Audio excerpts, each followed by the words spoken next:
Zergatik utzi duzu diseinua?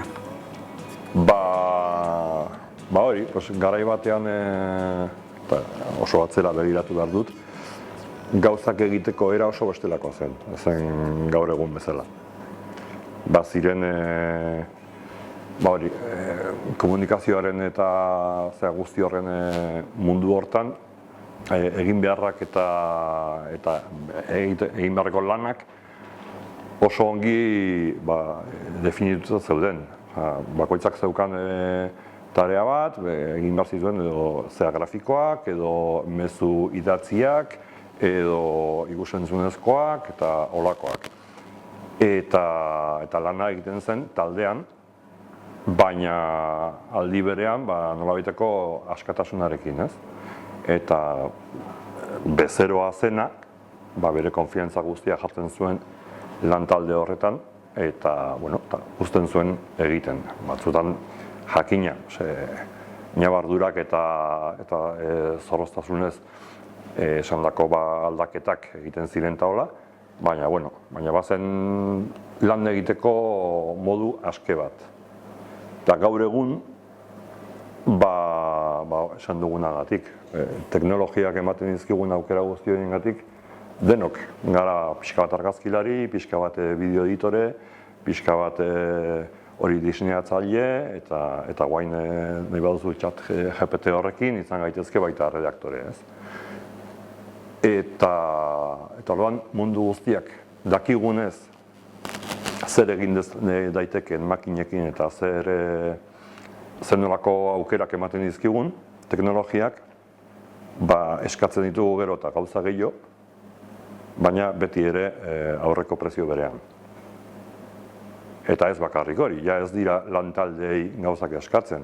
Ja eskatzen zaio pertsona bakar bati, hori irudi grafiko bat egitea, hori laguntzeko edo irudiak osatu behar duen mezua erredaktatzea, eta albada ikusuntzunezko bertsioak egitea, hori da, animazioak eta bideotxoak saretarako, eta WhatsAppez bidaltzeko, eta holakoak.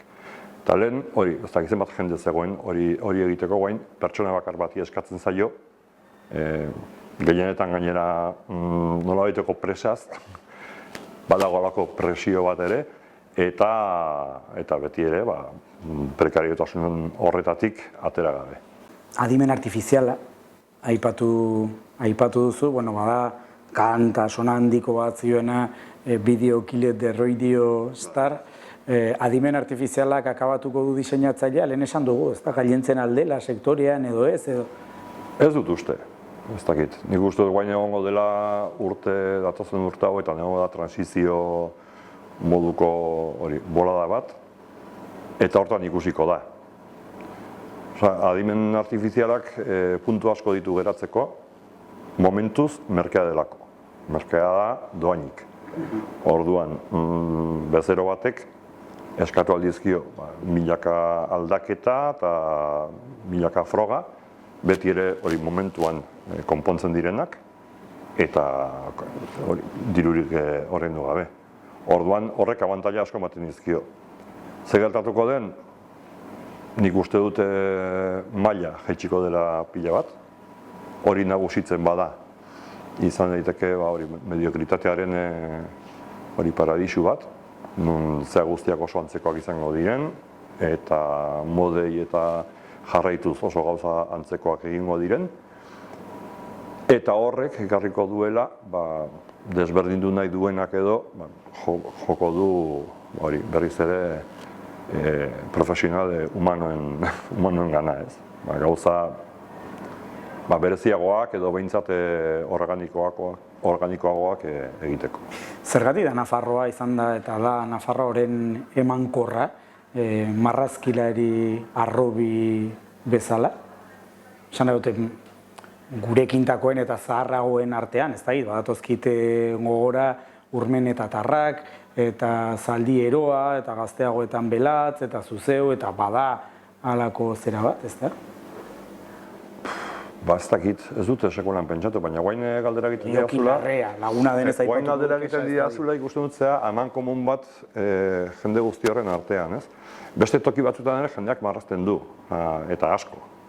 Eta dira, daude gizon ilustratzaile honak, eta bueno, guain gehien bat gazteak eta datozenak dira zoragarriak. Daude oso gauza marabillosoak hortan. Baina beste toki batzuetan, claro, igual handiagoak dira, pues hori, Madrid batera joaten bazara edo Barcelona batera, claro, bakarrik populazioagatik eta probabilitateengatik, ez, hor egon behar du denetarik. Baina egia da, hola, gure txoko txiki honetan, horren gutxi izan da, asko atera gara. Eta nik uste dut... Temeoren inguru... Euskaldunak edo Euskaldunera esan dut, hortik kanpora eta Temeo sartzen badugu. Eta Temeo bat, eta Napalgeis bat, sartzen badugu, eta hor badira... Baina hemen nik uste dut garai batean, jende guzti horrek, eta ninu barne, marrazten genuen pixka bat kontra egiteko.